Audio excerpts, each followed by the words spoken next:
I just turned 86. I do my own housework.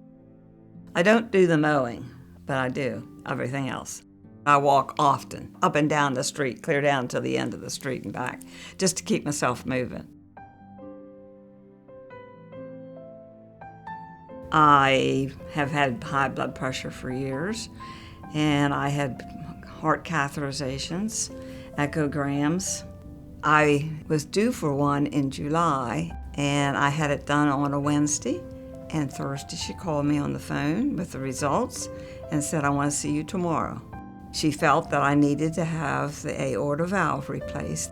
The doctor said, "If you do not have this procedure done, you will more likely have a stroke or a heart attack."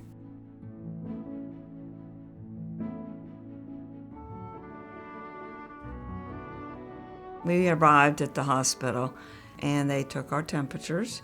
Well, they all had masks on for sure, and gloves.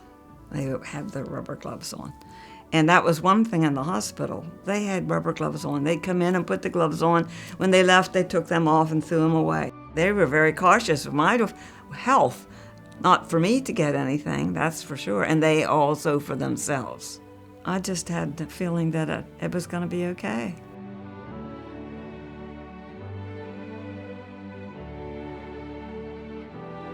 Dr. Gatto performed the surgery. The treatment was very good, very good. Everybody is very nice. The nurses couldn't have been any better.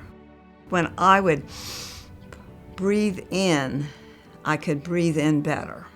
I tested myself. I walked next door to my neighbor the next day to prove to her that I was okay, and walked down the street later on and back, and I had no problems at all.